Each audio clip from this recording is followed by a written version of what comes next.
BFM Business, BFM Crypto, le club. Sandra Gandoin. Bonjour à tous, bienvenue dans le club BFM Crypto. Je suis ravie de vous retrouver comme tous les jours de 15h à 15h30 sur BFM Business. On va parler de plein de sujets aujourd'hui, du Bitcoin évidemment, mais aussi de financement, de tokenisation d'actifs, de projets à impact, d'avenir du secteur, des tops et des flops. Bien sûr aussi mes invités aujourd'hui, Enzo Allo, fondateur de Crypto Patrimoine, comme toutes les semaines sur ce plateau. Bonjour Enzo, ravi de vous retrouver. Valentin Demey, fondateur de l'incubateur Cube. Bonjour Valentin. Bonjour Sandra. Bienvenue sur le plateau, ça fait longtemps que je vous ai pas vu. Je suis bien contente de vous avoir sur l'émission. Et Oscar Dumont est avec nous également, fondateur de la FinTech Dogo. Bonjour Oscar. Bonjour. Bienvenue dans l'émission. Vous nous écrivez, vous nous posez toutes les questions que vous voulez. Vous le savez, on vous répond tous les jeudis entre 15h et 15h30. Questions simples, questions compliquées, questions techniques. On accepte tout, on répond à tout avec nos juristes et nos experts. BFM Crypto, le club, c'est parti. Je vais commencer par vous, Oscar Dumont, fondateur de Dogo. C'est quoi Dogo ? Donc Dogo, c'est une fintech européenne qui permet de financer des projets à impact.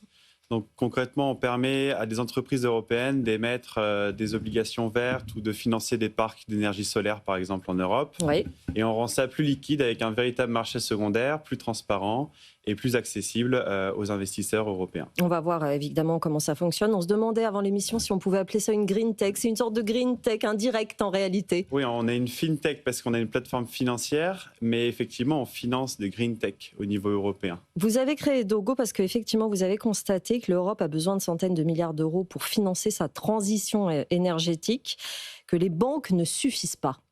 Oui, on le sait bien qu'en Europe, on a besoin de financer massivement la transition énergétique, mais plus général, la réindustrialisation et toute l'économie européenne. On a en fait une manne financière, une épargne qui est disponible, qui est gigantesque.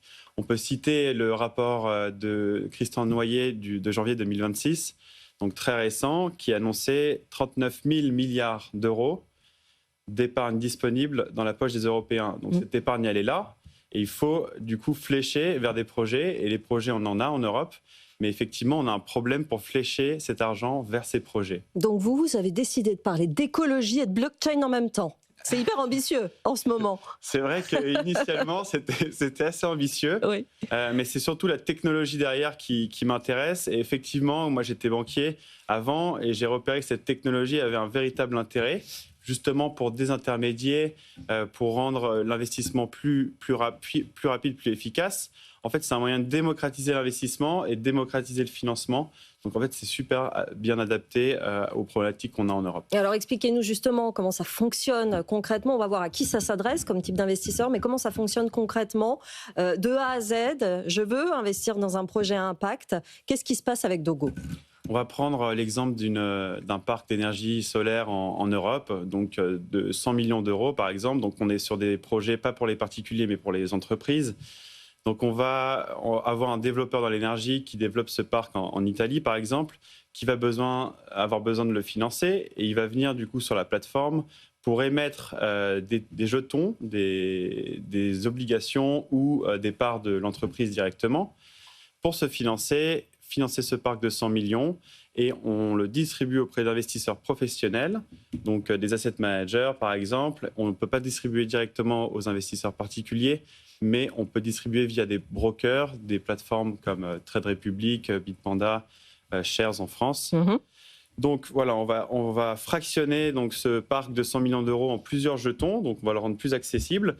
Et le véritable intérêt par rapport à des plateformes de crowdfunding, nous on prend le relais, donc on fait des opérations à partir de 5 millions d'euros et on peut faire des opérations jusqu'à 1 milliard par émission.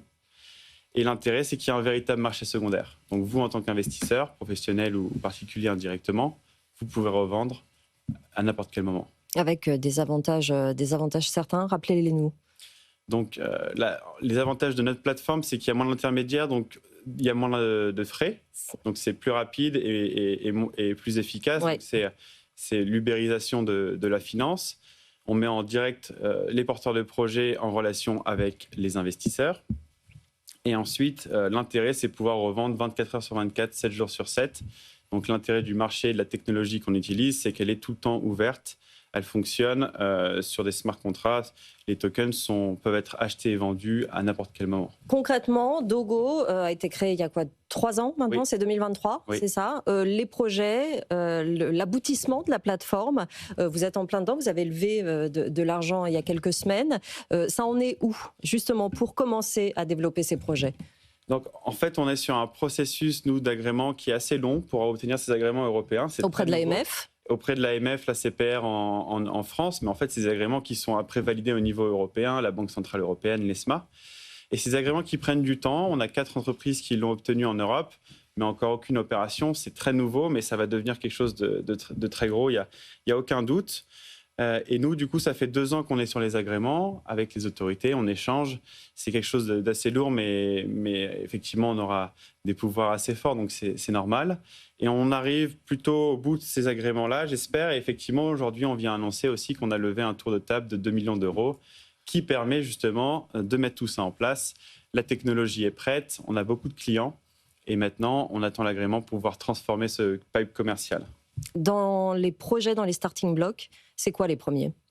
Les premiers projets, on a plusieurs projets dans le solaire avec des développeurs indépendants dans l'énergie français qui développent dans toute l'Europe.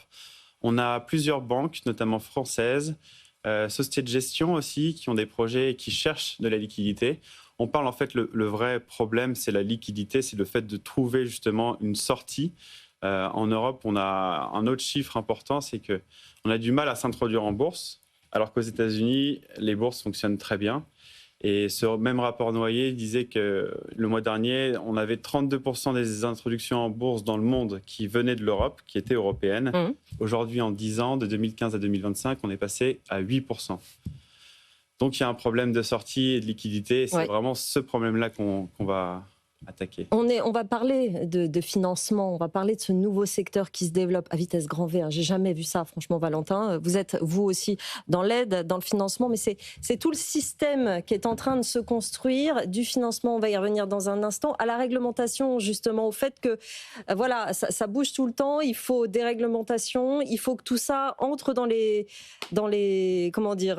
silos, et après on y va, ça y est, ce sera parti. On est vraiment dans un tournant, en fait, dans la finance. Indéniablement, parce que quand Oscar a commencé son projet en 2023, il n'y avait même pas toutes les réglementations qui sont aujourd'hui obligatoires à obtenir pour opérer sur le territoire européen. Sur la thématique d'Oscar, d'un point de vue actif, ça représentait moins de 2 milliards d'euros quand Oscar est arrivé à Cube il y a 2-3 ans désormais, en 2023.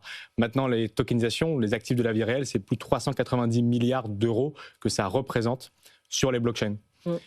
Et son secteur augmente de 15 à 20% par mois. Donc c'est énormissime. C'est énormissime, c'est drivé par des jeunes startups comme celle d'Oscar qui font des thématiques de la tokenisation leur pivot premier. Et puis il y a celles qui sont déjà intégrées et déjà leaders sur leur domaine, des banques et des fonds d'investissement comme BlackRock qui y vont à fond parce qu'effectivement c'est beaucoup plus transparent, beaucoup plus auditable et surtout c'est fractionnable, ce qui permet de résoudre en fait les grandes problématiques de ce milieu-là, c'est le settlement qui du coup n'est plus un problème avec les actifs tokenisés. On peut échanger à n'importe quelle heure de la journée, de la nuit, n'importe quel actif, savoir d'où il vient et où il va et de pouvoir générer des dividendes à la seconde près où l'actif est réceptionné. Là où ça pouvait prendre plusieurs jours, semaines dans le monde entre guillemets d'avant. Donc tous les signaux sont en vert pour sa thématique et bravo à lui pour l'avoir poussé jusque-là. Et surtout, effectivement, maintenant, c'est de s'accorder avec les régulateurs pour que ces technologies-là soient en première ligne en Europe et pas qu'aux États-Unis. Mais c'est intéressant de voir que vous l'avez créé il y a 3 ans, que vous l'avez aidé et que vous pensiez que ça prendrait si longtemps, les réglementations, Oscar. C'est une aide aujourd'hui, vous vous dites que ça valait le coup d'attendre comme ça, parce que quand on a un projet comme ça, on est pressé, on veut que ça aille vite, on veut les financer tout de suite, les projets. Ça c'est sûr qu'on est pressé et qu'on veut que ça aille vite. Maintenant, je viens quand même du monde très régulé de la banque. Et la finance, pour moi, c'est peut-être le secteur le plus important à réguler parce qu'on touche à l'argent des investisseurs, on touche à des choses très importantes.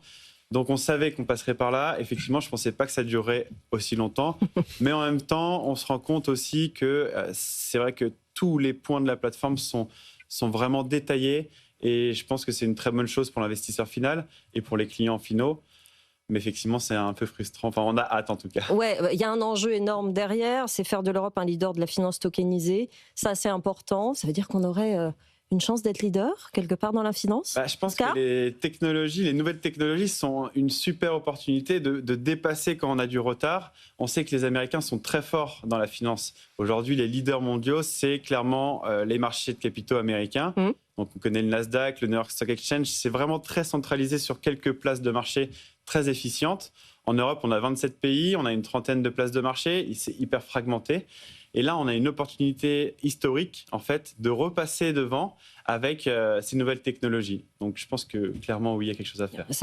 On aime beaucoup entendre ce genre de choses dans cette émission. Enzo, vous voulez intervenir? Oui, effectivement. Après, ce qui peut être intéressant, justement, ça peut être la territorialité. C'est-à-dire que, généralement, pour des projets à impact, ça peut être intéressant de pouvoir les loger dans des enveloppes fiscales. Enfin, moi, je prends mon point de vue de conseiller en investissement, qui peut être intéressant. Et le fait qu'on voit beaucoup de choses émerger des États-Unis fait que, de facto, ça ne pourra jamais rentrer dans un contrat d'assurance vie ou un PE1 compte titre. Là, peut-être que si l'évolution de la réglementation est bien faite et que c'est pas, on va dire, l'agrément qui est lié à cette société émettrice de tokens qui est vraiment l'émetteur, mais là où est l'activité, qui peut être européenne, ça peut être aussi, je pense, un cadre sur lequel la réglementation pourrait évoluer dans le bon sens pour les épargnants. Ça donne, comme le disait Valentin, beaucoup plus de transparence. En fait, on profite de toutes les propriétés de la blockchain sur un marché qui, du coup, sera plus rapide, moins cher, plus efficace, plus efficient. Donc, forcément, ça ne m'étonne pas que c'est le vent en poupe. On va finir par en tirer parti de notre réglementation européenne. On va y arriver, finalement. On va le prendre de notre côté. Il y a un moment, ce sera un avantage, forcément. Valentin, vous voyez le côté financement. Il y a Cube, que vous avez créé il y a quelques années aussi. Ouais. C'est pareil, vous voyez cette évolution. Vous voyez le financement des startups changer. Ça, c'est en très peu de temps. Oui, effectivement, tout va très vite dans ce monde, que ça soit la régulation ou le mode de financement. Mais là, pour le coup, c'est pas pour du mal, parce qu'il y a quelques années, on finançait tout et n'importe quoi dès l'instant où il y avait une belle slide. Désormais, il faut prouver de l'attraction, désormais, il faut un chiffre d'affaires, et c'est ce que nous, on voit dans les startups qu'on finance. Il a fallu qu'Oscar, justement, aille suffisamment loin dans les agréments européens et soit suffisamment visible pour ensuite réussir à lever 2,2 millions d'euros avec un tour de table de personnalités qui sont très stratégiques. Et c'est ça que j'aime beaucoup dans les startups que nous, on finance à Cube. Et elles n'ont pas toutes besoin d'être financées par la levée de fonds, en vérité. C'est qu'on mise beaucoup sur la visibilité, sur l'incarnation, sur ce qu'on appelle dans l'écosystème la creator economy, c'est-à-dire la capacité à incarner et à devenir son propre média pour ensuite créer de l'attraction en termes de chiffre d'affaires ou en termes d'intérêt des venture capital ou donc des financements de business angel. Et ce qu'a fait Oscar et ce que font nos sociétés est très malin, c'est-à-dire que c'est tout aussi important d'aller chercher l'argent que les gens qui apportent cet argent pour construire un conseil d'administration cohérent avec les besoins de la société. C'est plus simple pour une structure comme celle d'Oscar d'aller chercher de l'argent potentiellement à l'étranger que d'aller chercher des personnalités pertinentes en France, dans son domaine d'expertise, de la haute finance, de la tokenisation, et d'être accompagné par ces personnes-là. Et donc c'est ça que j'aime beaucoup dans le nouveau mode de financement, qui se tarit en France en vérité. On a perdu 10% entre 2024 et 2025 de financement, alors que dans le reste du monde, ça augmente de manière faramineuse. 2 chiffres. En France, le financement des startups en 2024, c'est 7 milliards. Dans le monde, c'est 500 milliards. C'est ça l'ordre de grandeur. Et sur les 7 milliards qui viennent d'être financés, c'est 1,9 pour l'intelligence artificielle. C'est-à-dire qu'il reste finalement peu au prorata de tous les autres enjeux technologiques que nous avons dans le monde entier. Et donc, il faut absolument avoir cette différenciation. Et je préfère que ce soit des startups qui travaillent et qui aient une vraie traction et qui vont du coup chercher le 1 à 10 avec de l'argent bien utilisé, plutôt que de cramer l'argent des VC français et européens qui sont peu nombreux de 0 à 1 et finalement de rester au stade d'idéation. Donc c'est pas pour le mal, entre guillemets, mais par contre il faut davantage muscler et davantage se faire voir, et c'est là-dessus qu'on est dans Partenos Startup. On est dans ce qu'on appelait avant le Web3. Moi, quand j'ai commencé cette émission, on osait encore dire Web3. Maintenant, c'est plus le cas. On n'a plus besoin de le dire. Non, la façon dont on nomme les choses elle-même évolue quasiment de jour en jour. Là, on parle vraiment d'une infrastructure financière à part entière, Valentin. Mais c'est complètement ça dont il s'agit, c'est-à-dire qu'en 2008-2009, quand Bitcoin a été construit à la suite de la crise des subprimes, ça a été une révolution technologique parce qu'on pouvait envoyer de la valeur sur Internet de manière décentralisée, alors qu'avant, ce n'était pas possible.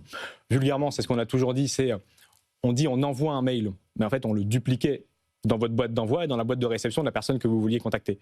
Et Internet ne permettait donc pas de conserver et de transférer de la valeur nativement. Avec Bitcoin, c'est possible. Là, la nouvelle brique technologique dont on est en train de parler, qu'Oscar est en train de construire, que l'écosystème Web3 est en train de construire, c'est vraiment une plateforme qui permet de transférer n'importe quelle propriété de manière native et de manière absolue et transparente et efficiente.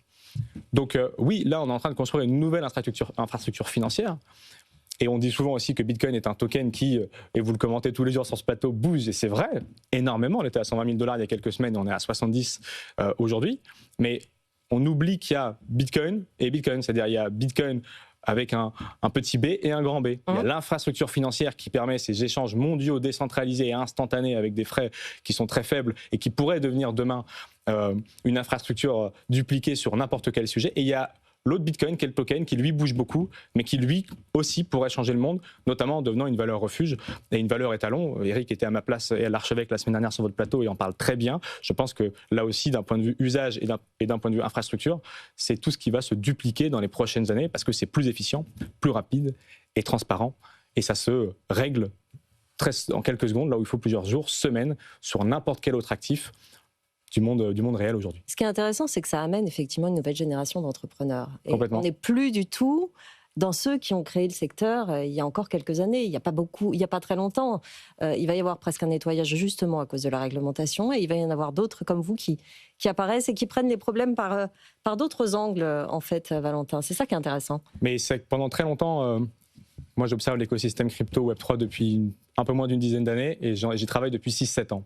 Et effectivement, au début, la réglementation, c'était un épouvantail pour tous ceux que nous étions dans l'écosystème crypto, parce que c'était un écosystème plutôt de personnes qui expérimentaient des choses. Et c'est vrai que l'expérimentation n'est pas compatible avec la réglementation. Là où je vous suis, Sandra, c'est que c'est allé très vite. C'est peut-être même allé un peu trop vite quand on voit la réglementation qui se met en place et les barrières qui s'installent. Je rejoins Oscar et l'analyse qu'il a faite. On joue avec l'argent des gens et des milliards de milliards. Donc c'est bien qu'il y ait un petit peu de sécurité et que personne ne puisse faire de bêtises si on prend cet aspect-là du tableau. En revanche, une réglementation comme celle des actifs numériques, il faut avoir en tête que c'est depuis 2017-2018 pour les toutes petites réglementations et qu'elle a extrêmement accéléré là, ces derniers mois. Et cet été, pour ceux qui n'auront pas l'agrément MiCA, ça s'arrêtera. Alors, ça va très vite pour des entrepreneurs qui, en 5-6 ans, doivent réussir à monter une société, acquérir des clients, lever de l'argent, recruter, avoir des agréments, là où l'AMF et l'ACPR, l'ESMA eux-mêmes découvrent ces sociétés, découvrent ce secteur et découvrent ce sur quoi ils seront jugés pour avoir leurs agréments. Donc ça va peut-être un peu trop vite. Je pense que ça peut de fait tuer l'innovation là où le secteur asiatique, par exemple, Singapour en tête, est vraiment dans une sandbox, un bac à sable énorme. Et en fait, c'est plutôt le darwinisme économique qui choisira les projets qu'il faudra ensuite encadrer. C'est une approche différente qu'on a sur le territoire européen. J'ai envie de dire que si à l'été, 99% des plateformes qui doivent être agréées ont leur agrément, ça peut être un pari gagné. Aujourd'hui, il y a une course contre la montre. Il faudra faire attention de ne pas se faire doubler. Ça va aller très très vite. Vous l'avez dit, c'est l'été, la deadline, mais enfin c'est mars, c'est fin mars que les décisions... Oui, mais l'AMF a dit fin mars, si c'est pas fait, si c'est pas présenté, c'est mort, entre guillemets, et on présente des plans de cessation. Donc ça va quand même aller très vite. Votre avis sur la question, Enzo? Oui, clairement. Après, Valentin a dit un mot très important qui était qu'on était sur de l'expérimentation avant et qu'aujourd'hui, fin de compte, la tokenisation ou d'autres concepts dont on parlait sur la technologie de la blockchain ne sont plus des proof of concept aujourd'hui, c'est vraiment des thématiques d'investissement, si on est vraiment un investisseur, ou des thématiques de construction d'activité, si on est un entrepreneur. Et que le cadre réglementaire fait qu'aujourd'hui, on a au moins une vision sur au moins 10-15 ans. Alors, ça pose problème, parce qu'effectivement, il faut beaucoup de financement, mais au moins, on a un cadre. Il y a 5-6 ans, on ne savait pas quelle sauce on allait être mangé. Bon, on voit maintenant à quel point on est mangé, mais c'est effectivement, je pense, pour le mieux également. Oui. Oui, mais je voulais juste ajouter quelque chose. Il y a quelque chose de très important, c'est que cette finance qui a été développée avant sans régulation, qu'on appelle la finance décentralisée, donc c'est le fait d'avoir des protocoles de finance où on ne sait pas avec qui on traite, mais ça reste sécurisé, efficace, il y a des milliards qui tournent dessus, on peut citer Uniswap ou Morpho, etc. Et ces protocoles-là, aujourd'hui, on les réutilise, mais dans une finance qui est régulée. Donc ça n'a pas été construit pour rien. Et en fait, on est sur des bases assez solides qui ont fait leurs preuves et on construit au-dessus avec des couches de compliance, etc. Pour en revenir à Cube, vous accompagnez beaucoup d'entreprises. Dogo, c'est un cas de réussite? Je pourrais le dire quand les agréments seront tombés, Oscar. Ça prend une bonne voie et effectivement, les dernières actualités sont plutôt dans le sens de la réussite de cette start-up. Mais effectivement, Oscar fait partie des entreprises que nous sommes fiers à Cube d'avoir accompagnées. Et effectivement, ça coche à peu près toutes les thématiques qu'on aime bien, c'est-à-dire le Web3 du quotidien. Alors, je vous disais tout à l'heure, on n'a plus besoin de dire Web3, tout comme on n'a plus besoin de dire Web1 ni Web2, c'est la continuité. Peut-être demain, ça s'appellera autrement, il n'y aura pas besoin de le nommer, comme beaucoup de choses de ce monde. Mais oui, c'est l'une des startups qui coche le plus de cases entre le web du quotidien, un profil venant de la finance et comprenant une grande partie des risques, et l'envie de s'attaquer à un système, même si celui-ci est régulé, avec intelligence et avec beaucoup de bonnes idées. Donc, tout à fait. Aussi, et du courage. Beaucoup de courage sur les thématiques, c'est clair. Qu'est-ce qu'il reste à faire rapidement, Valentin, pour 2026 ?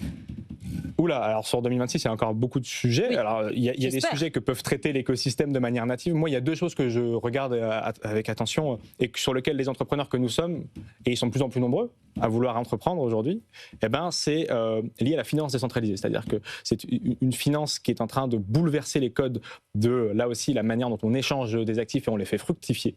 Il y a un géant en France qui s'appelle Morpho, un géant au monde qui s'appelle AAV sur le secteur de la finance décentralisée. Oui.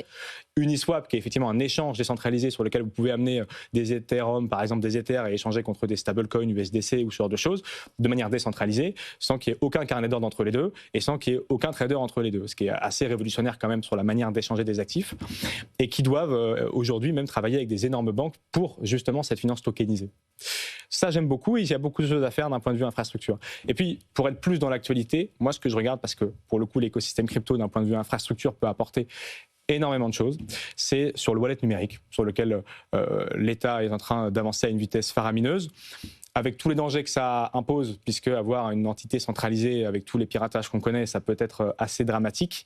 Pour le coup, il y a ce qu'on appelle dans l'écosystème tech le zero knowledge proof, donc la preuve à divulgation nulle de connaissances, des systèmes qui permettent d'authentifier une personne ou de confirmer une information sans la divulguer. C'est des systèmes qui marchent très bien, c'est des systèmes qui sécurisent déjà des milliards de dollars sur la finance dont on parle là, et qui pourraient très bien fonctionner dans le cadre de ce wallet numérique sur lequel il faut creuser. Ça, c'est du côté des entrepreneurs qu'il faut proposer des solutions. On en avait parlé il y a quelques mois avec certaines personnes de l'écosystème qui développaient ça au ministre du numérique. Ce n'est pas les idées qui sont pour l'instant retenues. Le débat est ouvert jusqu'en septembre et pour le coup, les solutions sont à regarder de ce côté-là, je pense. Pour le coup, ce qui est intéressant, c'est que je trouve dernièrement, les acteurs que vous êtes du secteur discutent beaucoup avec le gouvernement, avec Bercy, et ça, c'est des discussions qu'il n'y avait pas avant. Je trouve que 2025-2026, là, ça commence à se faire. C'est quand même que ça commence à infuser dans leur esprit, qu'ils commencent à s'intéresser réellement au secteur et pas seulement sur la fiscalité. Mais complètement. Et ce matin, on avait à Cube, à Angers, des sénateurs qui étaient en visite et de tout groupe politique. Donc, c'était très intéressant de les avoir, de se déplacer en physique dans les sociétés, comprendre cet enjeu pour comprendre effectivement ce qui est en train d'être construit et les changements sociétaux que ça engendre, parce que évidemment c'est des emplois qui seront changés, qui seront réalloués. Et il y a beaucoup d'enjeux. Vous soulevez la fiscalité. Bon, c'est l'un des points sur lesquels, de notre côté, on ne peut pas avancer davantage, mais sur lequel l'État doit regarder, notamment sur les reports de plus ou moins de value, en l'occurrence de moins-value. Je ne demande pas à ce qu'on ne paye pas la flat tax à 31,4, c'est un autre débat. En revanche, ce genre de choses, les dispositifs Madelin qui ne sont pas possibles pour les détenteurs de crypto, alors que nous, on finance beaucoup de nos boîtes avec des gens qui ont de la crypto et qui ne peuvent pas défiscaliser, comme c'est le cas avec des euros, ou ne serait-ce que des gens qui veulent faire des dons à des associations. Là aussi, c'est très simple à faire. Un message au BOFIP, un décret au BOFIP et la position est clarifiée, et c'est toujours pas possible. Donc c'est des choses sur lesquelles, puisqu'on va vers de plus en plus de Français qui détiennent des cryptos, c'est plus de 10%, et on sortira avec la date dans quelques semaines, la mise à jour de l'année. On a hâte de voir les chiffres. Et on a hâte de voir les chiffres. Et effectivement, donc c'est de plus en plus logique de permettre en fait, l'équité fiscale avec des détenteurs d'actions qui sont pour le coup moins nombreux que ceux qui détiennent des cryptos aujourd'hui. On est très bavard aujourd'hui. Il vous reste 2 minutes pour faire le top et flop, Enzo. Est-ce que ça va aller ? Eh ben, on va essayer de faire ça rapidement. Allez, on commence par le top. Alors, donc, on retrouve en première position cette semaine Pippin. C'est un meme coin avec une mascotte réalisée par intelligence artificielle. On a une tokenomie plutôt intéressante, je dois le dire, pour un meme coin. 999 millions de jetons, en gros, avec un mécanisme de burn. Toute la supply est déjà imprimée. 10% des plus gros portefeuilles détiennent 30% de la réserve. Donc, comparé à ce qu'on voit habituellement, ça va. Et on est à 317 000% depuis le lancement en novembre 2024. Alors attention, parce que la chute sera probablement un petit peu dure, rude sur celle-ci. Il y a des chances. Humanity Protocol, plus 57% sur 7 jours. Donc c'est, on va dire, Web3, pour reprendre certains termes. Infrastructure liée à l'identité numérique. On a une offre totale de 10 milliards de jetons avec un quart en circulation aujourd'hui. Donc encore une bonne dilution à voir. 10% des plus gros portefeuilles détiennent 83% des jetons. Donc extrêmement concentré, c'est probablement un no-go. On a ensuite Stable, on en parlait il n'y a pas si longtemps, catégorie donc de gouvernance de stablecoin. On a 10% on a encore une fois 10 des plus gros portefeuilles qui détiennent 96%. Donc on n'en parle pas beaucoup plus, je pense que ça ne sert pas à grand-chose. Les flops ? Alors les flops rapidement, Mix Finance, on en avait parlé, c'était une des meilleures performances de l'année 2025, oui. Avec une offre totale d'1 milliard de jetons, une offre en circulation d'un quart, donc encore une dilution à prévoir des 3/4, 10 plus gros portefeuilles détiennent encore une fois 94% des jetons, donc extrêmement concentrés. On est à plus 1200% depuis le lancement, mais effectivement trop risqué selon moi. Memcore, moins 13% sur 7 jours, c'est un Memcoin également social avec une offre de 10 milliards de jetons. On a 1/9 de l'offre en circulation qui a été imprimée, donc extrême dilution à prévoir avec 86% des jetons détenus par encore 10 des plus gros portefeuille, donc extrêmement risqué. Et on a en dernier Aptos, moins 11% sur 7 jours. On va dire c'est un Ethereum Challenger, on va dire, qui se positionne un petit peu sur cette même thématique de smart contract. Une seule chose à retenir, pas de supply max, donc une réserve potentiellement infinie. Très peu de data sur la concentration, moins 90% depuis le lancement. C'est probablement effectivement un no-go également. Merci beaucoup, messieurs, pour cette émission. Enzo Allo, fondateur de Crypto Patrimoine, Valentin Demey, fondateur de Cube, Oscar Dumont. Oscar Dumont. Je ne me suis pas trompée, je ne sais pas pourquoi d'un coup je bug. Fondateur de la FinTech Dogo. Vous nous tenez au courant, évidemment, pour la suite. Vous revenez dans l'émission quand vous voulez, messieurs. Je vous laisse entre les mains de BFM Bourse. Très bonne journée sur BFM Business.